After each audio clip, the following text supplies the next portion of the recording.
말씀에서는 예수님이 당하신 시험들을 한번 생각해 보려고 합니다.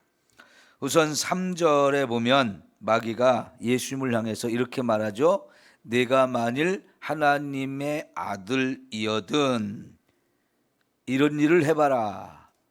네가 하나님의 아들이라는 것을 증명해 보라는 시험을 하고 있습니다. 분명히 마귀는 예수님이 하나님의 아들인 걸 압니다. 그럼에도 불구하고 네가 하나님의 아들이란 걸 증명해 봐라 라고 시험을 합니다.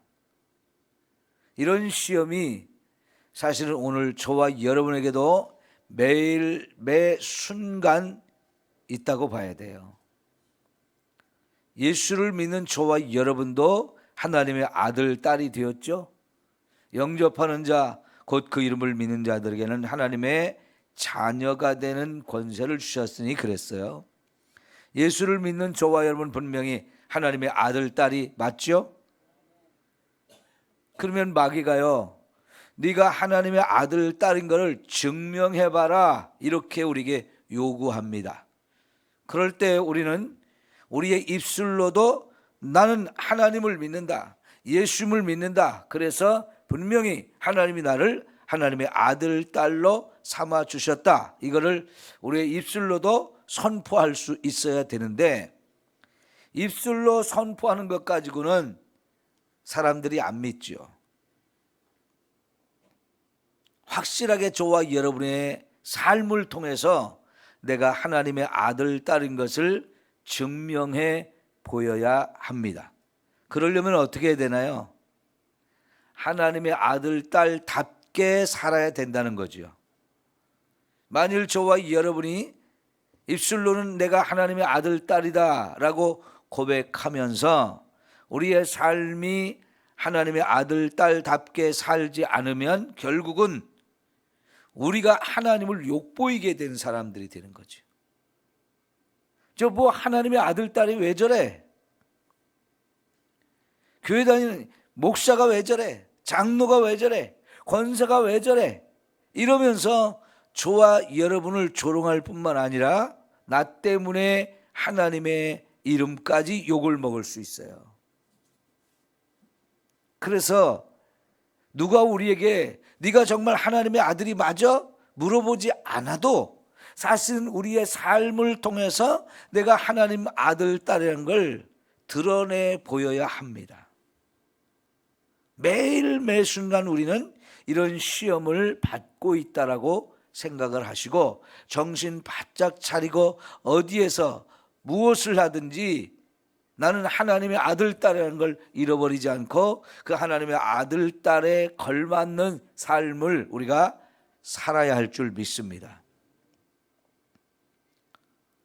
사람들, 내 주변에 있는 사람들이 제가 삼성교회 목사인 것도 알고요. 여러분이 삼성교회 다니는 장로이고 권사이고 집사라는 거 내 주변에 있는 사람들 웬만하면 다 알죠? 그러면서 우리를 이렇게 보는데 우리의 삶이 하나님 말씀대로 사는 것이 아니면 손가락질하고 욕하게 돼 있어요. 누가 물어보지 않아도 우리는 늘 하나님의 아들, 딸이라는 이 확실한 생각을 가지고 거기에 맞는 삶을 살아야 합니다. 마귀가요, 여기 3절에서만 그렇게 물어본 것이 아니고요, 9절에도 보면 내가 만일 하나님의 아들이거든 여기서 뛰어내리라 또 하는 거예요. 한 번으로 끝나지 않고요, 계속해서 또 물어보고 또 물어보고 그러는데 사실 이제 이 누가복음 4장의 두 번째 마귀가 예수를 시험할 때는 네가 만일 하나님의 아들이거든 이 말을 쏙 빼버립니다. 왜 그럴까요? 자기 앞에 엎드려서 자기를 높이라는 거예요. 그럼 여러분 이때는 네가 만일 하나님의 아들이거든 그 말을 하면은 더더욱 못하잖아요. 근데 이거는 쏙 빼버리는 거예요. 마귀는 어떤 때는 네가 정말 하나님의 아들이 맞냐고 물어보면서 우리를 시험하지만 어떤 때는요, 이걸 싹 빼버리고 또 시험을 하는데, 그때도 사실은 우리가 하나님의 아들이냐 아니냐 이거를 증명해 내야 되는 거예요. 다시 한번 내가 누구인지 확실하게 자기 정체성을 가져야 됩니다. 우리는 하나님의 아들, 딸이 맞죠? 이게 우리 머리에서 떠나면 안 됩니다.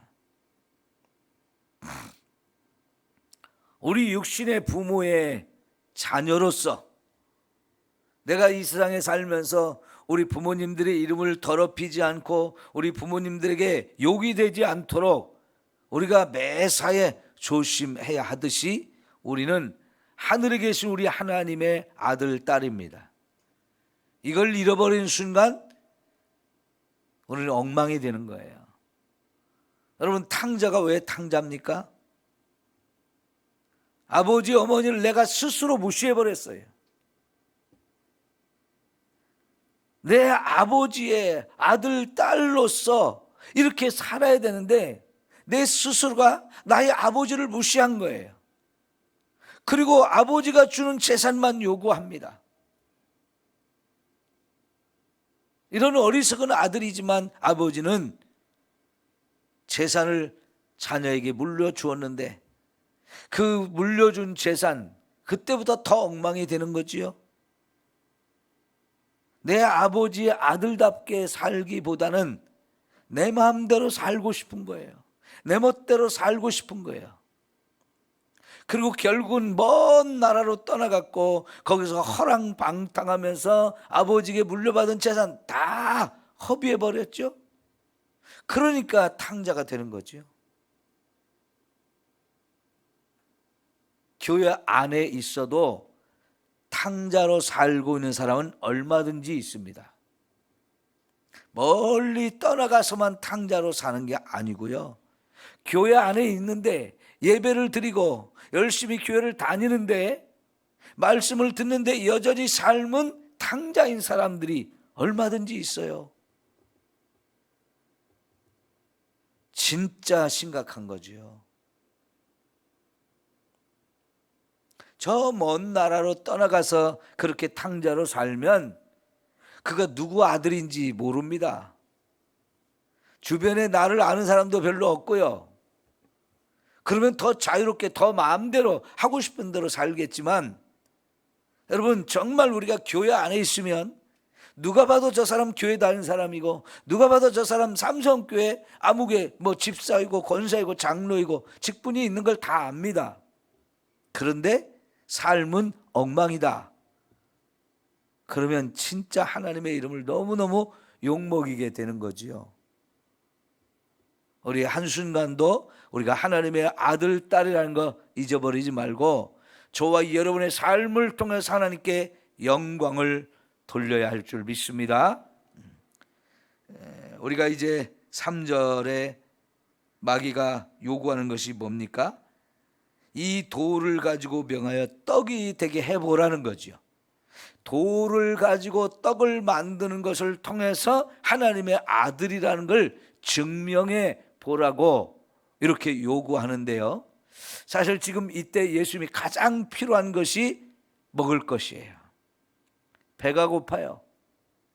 40일을 금식했기에 너무나 배가 고프고 먹을 게 절실하게 필요합니다. 우리 사흘 굶으면 도둑질 안 할 사람 없다고 그러죠. 사람은 먹어야 사는데 먹을 것이 없으면 심각한 위기가 우리에게 오잖아요. 그러니까 사람은 먹는 거 앞에서는 물불을 가리지 않아요. 지금 예수님처럼 40일을 금식한 상황 속에 먹을 양식은 너무너무 지금 절박하게 필요합니다. 근데 그 상황 속에서 돌을 가지고 떡을 만들어서 먹어보라고 이렇게 말할 때 얼마든지 쉽게 할 수 있는 거거든요. 예수님이 하나님의 아들이니까 돌을 가지고 떡을 만드는 것은 그렇게 어려운 일이 아니에요. 물을 가지고 포도주를 만드신 예수님이란 말이죠. 그런 능력이 얼마든지 있어요. 아니, 예수님은 아무것도 없는 가운데서도 천지 만물을 다 창조하신 창조주잖아요. 돌이 없어도 떡을 얼마든지 만들어내실 수 있는 분이고, 보리떡 5개, 물고기 2마리를 가지고도 5,000명 이상 먹을 수 있도록 충분히 그런 능력을 가지신 분이에요. 그런데 자기가 지금 절박한데 돌을 가지고 얼마든지 떡을 만들어 먹을 수 있는 분이잖아요.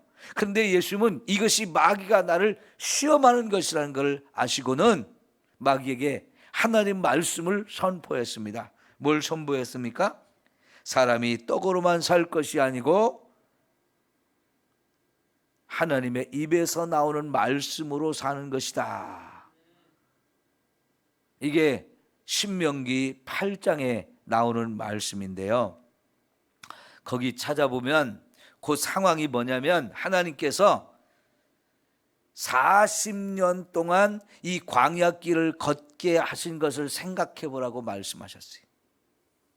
40년 동안 광야길을 걸어간다는 거, 하루하루가 정말 힘들고 어렵고, 아니 그 하루하루가 죽음의 위협 앞에서 사는 거였어요. 왜냐하면 이스라엘 백성은 그 사막 한가운데에서 양식을 구할 능력이 없잖아요.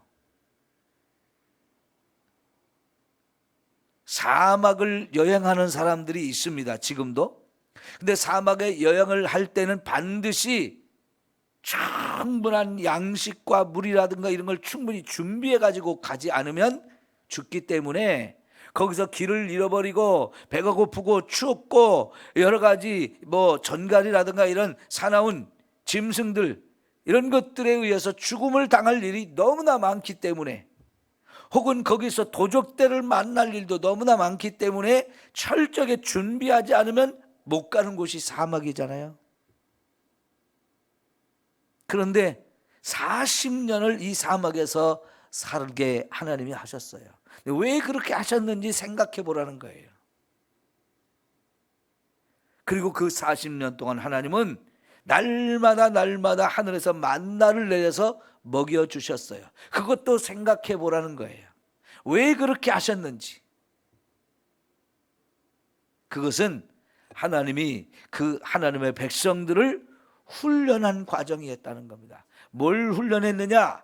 하나님 말씀대로 사느냐, 하나님 말씀대로 안 사느냐, 이것을 훈련하셨다는 거예요.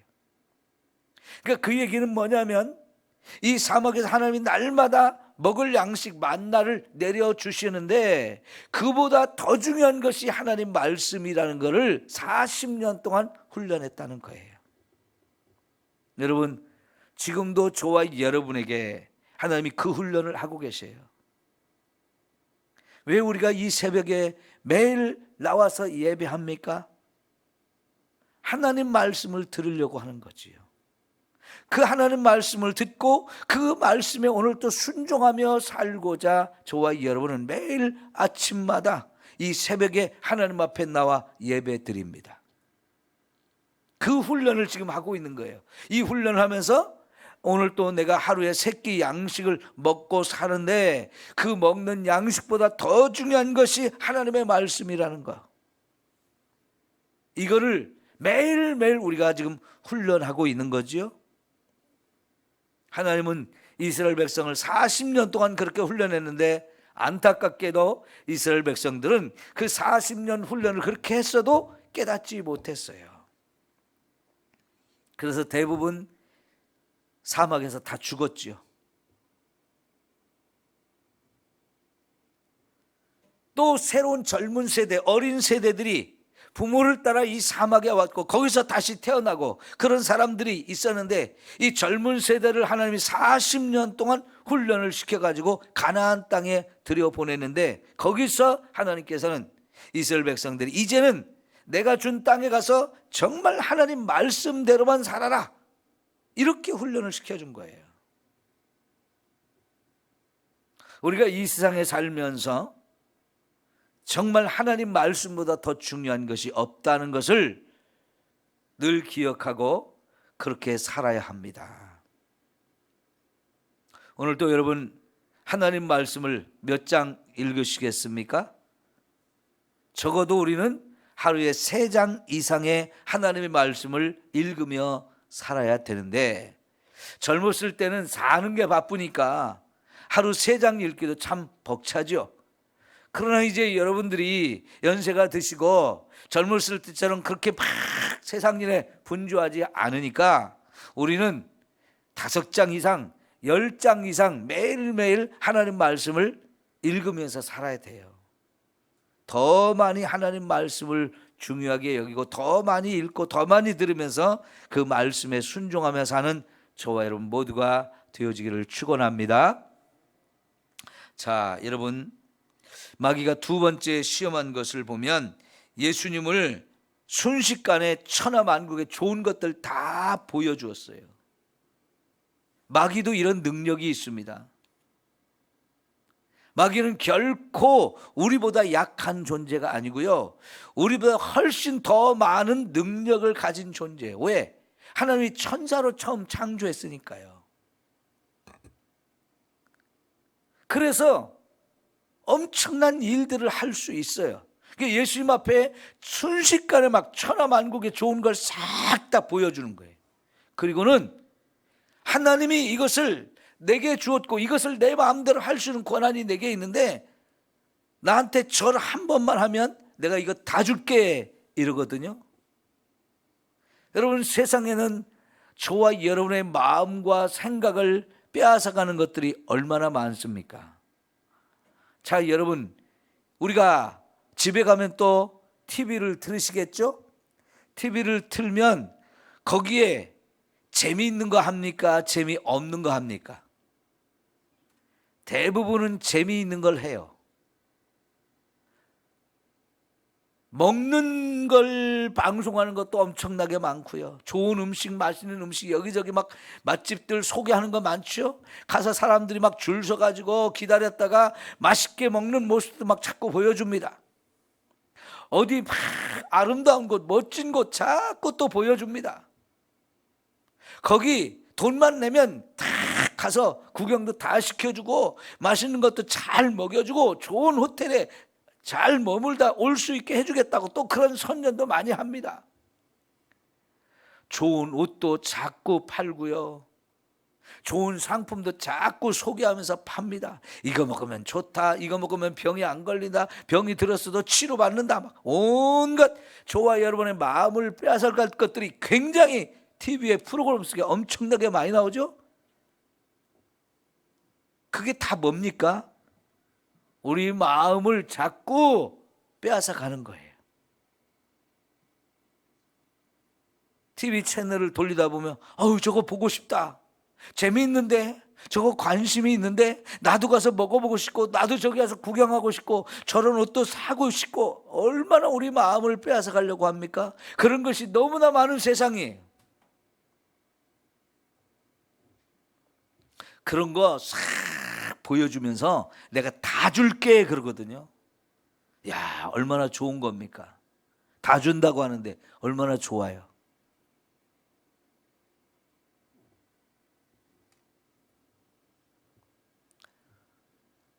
내 자녀들이 결혼할 나이쯤 됐는데 결혼할 대상자를 아직 못 데려온다. 그럼 여러분이 얼마나 그 결혼할 대상자를 기다리고 있어요. 하나님, 우리 아들 좋은 배필 주세요, 우리 딸 좋은 배필 주세요. 그런데 그렇게 기도하는데 어느 날 아들이 결혼하겠다고 여자를 데려왔어요, 딸이 남자를 데려왔어요. 그러면 여러분 얼마나 좋아요. 그럼 여러분이 좋은 거 막 다 주고 싶지 않아요? 그리고 내가 그걸 주었을 때 좋아하는 모습 보면 더 좋죠. 또 주고 싶죠. 다른 거 또 주고 싶죠. 사람이요, 욕심이 한도 없고 끝도 없거든요.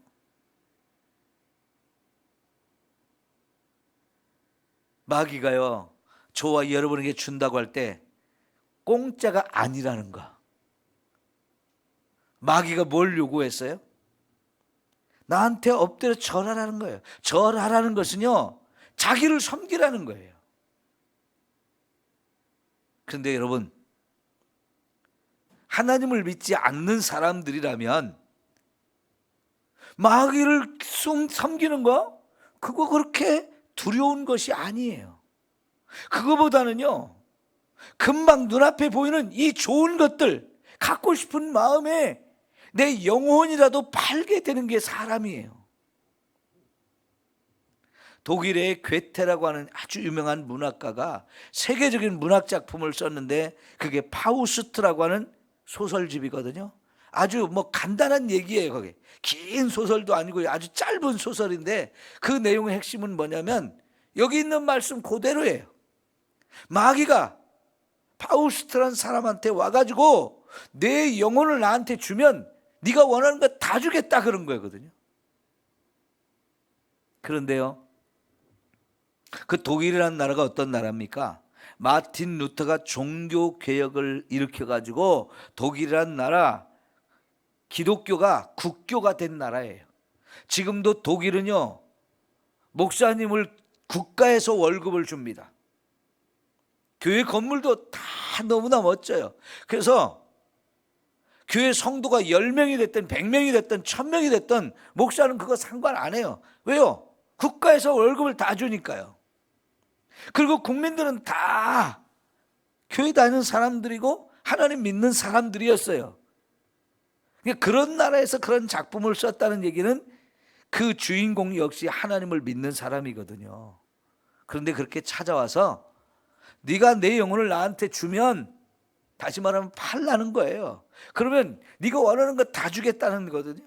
근데 사람이 그게 얼마나 원하는 겁니까? 내가 원하는 걸 다 갖고 싶고, 이게 참 원하는 거잖아요. 근데 문제는 내 영혼을 팔아야 되는 거예요.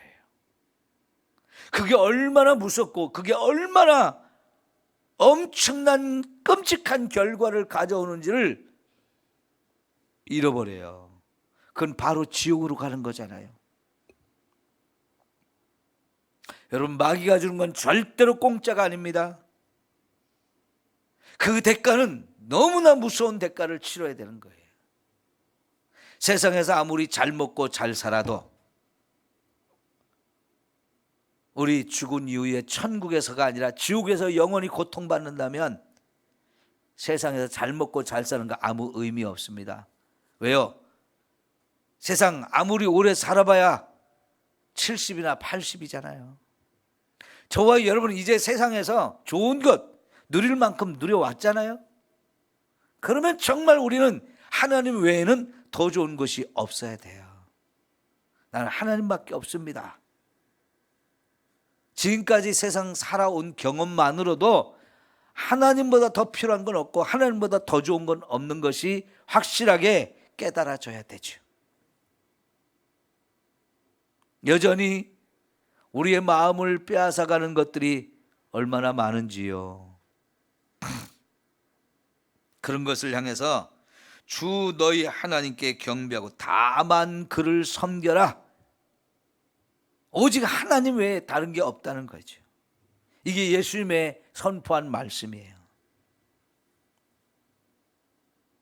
우리의 마음을 빼앗아가는 것들, 무엇이 우리의 마음을 빼앗아가는지 여러분 잘 보시면서 나는 아직도 이걸 욕심을 가지고 있구나, 이런 것에 욕심을 가지고 있구나 하는 것을 깨달으면서 그 욕심을 내려놓고 오직 하나님 한 분밖에 없다고, 나는 하나님 한 분만 있으면 된다고 이러면서 사는 저와 여러분이 되어야 이 모든 것을 이길 수 있습니다. 마지막으로 보면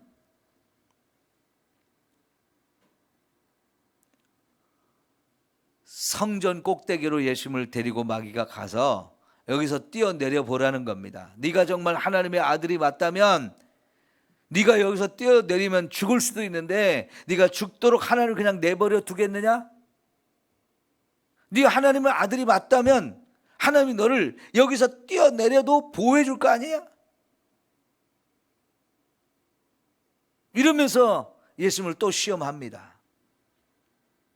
여러분, 우리의 이런 시험도 참 많이 받아요.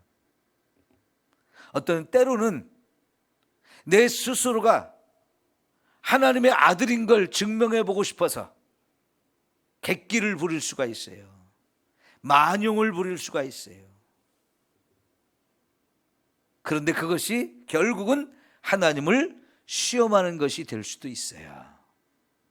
여러분, 이 군산 항에 우리가 서가지고 저 장안까지 내가 물이 가득 찼는데 걸어간다. 하나님이 정말 내가 하나님의 아들이라니까, 하나님의 아들이 맞다면 하나님이 나 물 위를 걷게 해줄 거 아닌가? 동네 사람들 다 나오시오. 내가 오늘 낮 12시에 이 군산항에서 저 장안까지 물 위를 걸어가겠습니다. 다 와서 보십시오. 여러분, 그렇게 하고 싶어요? 안 하고 싶어요? 만약 우리가 할 수 있다면 하고 싶지 않아요? 그 나를 보면서 하나님 믿으라고 그렇게 말하고 싶지 않아요? 여러분, 그게 객기죠. 그게 만용이죠. 그렇게 해서 내가 하나님의 아들이라는 걸 증명할 것이 아니고요, 내 삶을 통해서 증명하면 되는 거예요. 그죠? 우리가 굳이 하나님을 시험해도 시험하면 안 돼요. 그거 하나님 시험하는 거지요. 여러분, 어리석은 짓을 하고 어리석은 생각을 통해서 하나님의 이름을 욕되게 하고 나도 엉터리가 되는 것을 하지 말아야 돼요. 때때로 이런 유혹이 우리에게 꼭 있어요. 신방을 갔는데 환자가 있어요. 그러면 여러분, 우리가 그 사람 기도해가지고 벌떡 일어나면 얼마나 좋겠습니까? 목사는 더더욱 그런 마음이 더 가져요. 내 기도했는데 꿈쩍도 안 해. 아무런 변화가 없어. 그럴 때 이거 내가 엉터리인가 보다 시험에 스스로 들어요. 내가 목사가 기도했는데 왜 하나님이 안 고쳐주시지? 하나님이 안 계신가 봐. 혹은 하나님이 나를 사랑하지 않는가 봐. 하나님 나와 함께하지 않는가 봐. 이런 생각을 하면 진짜 이제 하나님 못 믿어요. 그러죠? 고쳐주시든 안 고쳐주시든 그것은 하나님의 뜻입니다. 하나님이 계획하시고 하나님 뜻대로 하시는 거고요. 내가 기도했으니까, 목사가 기도했으니까 하나님 반드시 고쳐주셔야 합니다. 이거는 아닌 거예요. 고쳐주실 수도 있고 안 고쳐주실 수도 있어요. 지금 나을 수도 있고 일주일 후에 나을 수도 있고요. 그죠? 그건 하나님께 맡기는 거예요. 다만 우리는 질병으로 고통받고 있는 사람이 있을 때 안타까운 마음으로, 사랑하는 마음으로, 그 사람이 치유받기를 원하는 마음으로 그냥 내 역할을 다 하는 거예요. 내 사명 다 하는 거예요. 열심히 기도해주고, 오늘 기도해서 안 낫으면 내일 또 기도하고, 그런 것뿐이지 그 사람을 고치고 안 고치고 그 사람이 낫고 안 낫고 그거는 이제 하나님이 하실 일이에요. 하나님이 내가 기도했는데 안 고쳐주셨다? 에이, 나 이거 안 할래. 이러면 안 되는 거죠. 그죠? 우리는요, 낫든지 안 낫든지 하나님께 영광을 돌리고 하나님께 감사해야 돼. 왜? 아픈 것도 하나님 뜻이고 고쳐주는 것도 하나님 뜻이란 말이에요. 안 고쳐주시고 그 병을 앓게 하실 때는 거기에도 분명히 하나님 뜻이 있단 말이죠.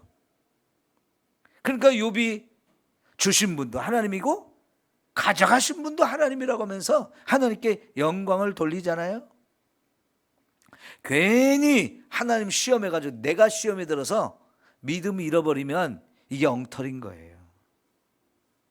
여러분, 우리 절대로 하나님을 시험하지 맙시다. 하나님은요, 우리가 시험할 뿐이 아니고 그저 하나님을 높이고 그저 하나님께 경배하고 그저 그분의 말씀대로만 우리가 살아가는 거지요. 이게 진짜 믿음입니다. 마귀는 다양한 방법으로 우리를 시험하고 우리를 넘어뜨리고 지가 영광을 받으려고 해요. 그때마다 우리 하나님 말씀으로 잘 분별해서 이런 마귀의 시험들을 잘 이기고 승리하며 사는 저와 여러분 되기를 축원합니다. 이제 올 한 해도 하나님 우리에게 새롭게 허락하셨는데 이 새해를 살아가면서 하루하루 살아갈 때마다 늘 말씀으로 무장하고 승리해야 합니다. 김수경